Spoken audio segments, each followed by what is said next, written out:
حبة جوز الهند بالسي فود التايلاندي، لحم سمك،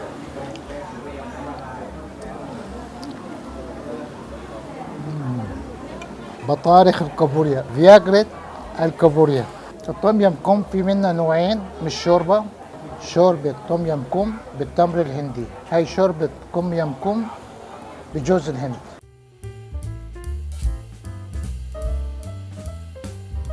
مساء الخير عليكم جميعا، اهلا وسهلا بكم في قناة علي ايت اند ترافل. انا حاليا في شاطئ جومتين بيبعد عن بانك سان حوالي 50 كيلومتر. طبعا شاطئ جميل، جو رائع هادي، ورح نتعشى في هذا المطعم. هذا مطعم مشهور جدا في المنطقة هي، في مطاعم كتير طبعا بس هذا اشهرهم للمأكولات البحرية. تعالوا نجرب مع بعض نشوف المأكولات البحرية في هذا المطعم.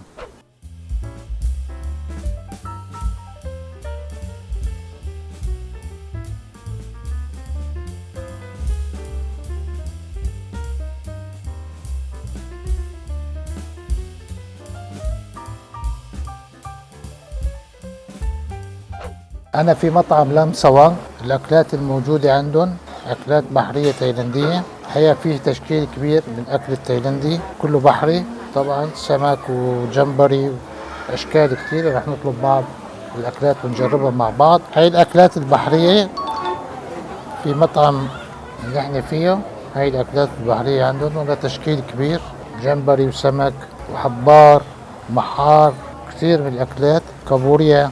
رح نطلب اكلات السي فود التايلندي على الطريقه التايلانديه، الاكلات البحريه على الطريقه التايلانديه ونجربها اليوم في هذا المطعم. هاي الطلبات اللي طلبناها هلا مبدئيا، وفي سمك مشوي، سمك مقلي جاي على الطريق، حبه جوز الهند بالسي فود التايلاندي. نشوف المكونات من جوا، شايفين هاي جوز الهند. وهذا السي فود هنا بيقولوا له حمص طلي، يعني سي فود مشكل.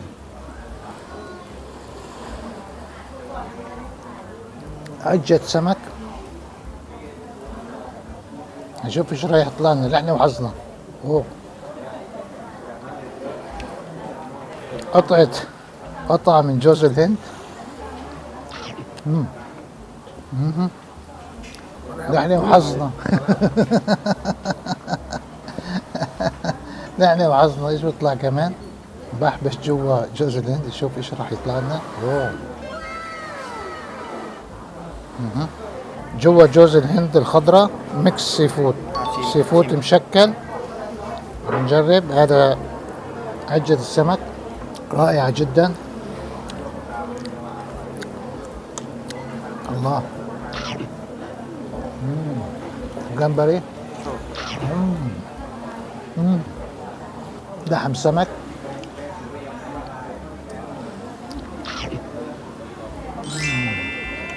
رائع، طعمه لذيذ جدا. اللي هو الصدف البحر، محطوط عليه الثوم المقلي وبعض البهارات.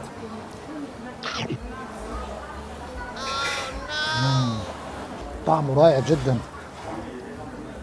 الله الله، كثير طعمه لذيذ بنكهة التيمون المقلي والبهارات التايلاندية، رائع جدا. سلطة السي فود هي ليمون مع توم وفلفل وبصل، ملح السمك. التايلانديين بياكلوها بالطريقة هي، أنا رح أجربها على طريقة التايلانديين.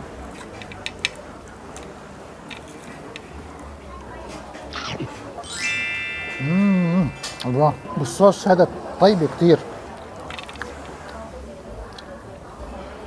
رائع، رائع جدا. بطارخ الكابوريا، فياجرة الكابوريا. طبعا بينزلوا هذا الطبق، بينزلوه هذا باذنجان، معه باذنجان اخضر، باذنجان، زنجبيل، فاصوليا وجزر، بيض، خيار ملفوف. بياكلوه بالطريقه هي التايلانديين.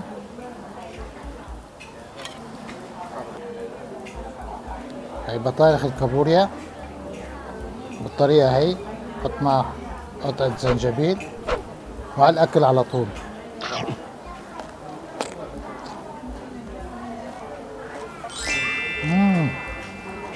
حرة شوي. حرة فلفل كتير. اوه، طعمه رائع جدا. هاي بطارخ الكابوريا مع الزنجبيل. رائع. الواحد بياكل فياجرا. فياجرا. يا سلام. هذا رز ستيم ريس، مسلوق سلق على البخار بالطريقة التايلاندية. أكل التايلاندي لازم تاكل معه رز، ما عندهم هون عيش خبز، ما عندهم. وهي ألذ وأشهر وأطعم شوربة في تايلاند، هي اسمها توم يم كوم. هذا الجمبري تمام. هذا الفطر شايفينه، هذا الفطر. وهي الشوربة معمولة من جوز الهند وشوية لبن مشان تعطي طعم مذاق حلو. هذا الفطر. التوم يم كوم في منها نوعين من الشوربة، شوربة توم يم كوم بالتمر الهندي، هاي شوربة توم يم كوم بجوز الهند. أنا بحب تبع جوز الهند أكتر، بحب طعم شوربة توم يم كوم بجوز الهند، بحبها أكتر. وهلا رح أفريكم أفضل طريقة لأكل شوربة التوم يم كوم. هي مع الرز، بتحاول تخلطها كده مع الرز. يا سلام.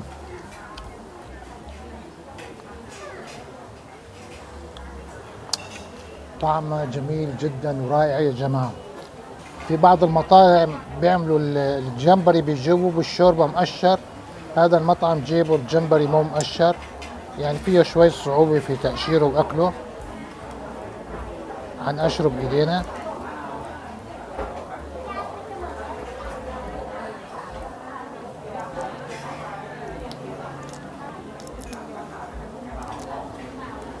هي حط شوية شوربة مع الرز، جمبري مع الرز. الله. هاي الطريقة التايلاندية اللي بياكلوها التايلانديين، بياخدوا الشوربة مع الرز.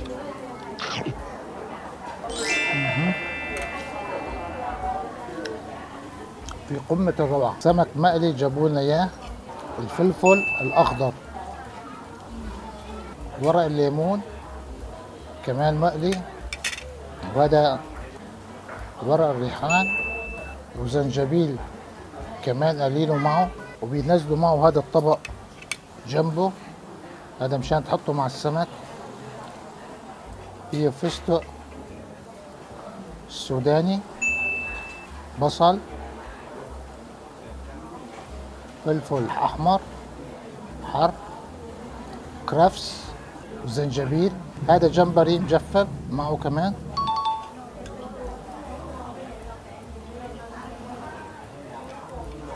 يا سلام يا سلام. شايفين لحم السمك ازاي؟ شيء جميل. هذا لازم يتاكل بالطريقة هي، نحط معه المكونات بالطريقة هي. واو.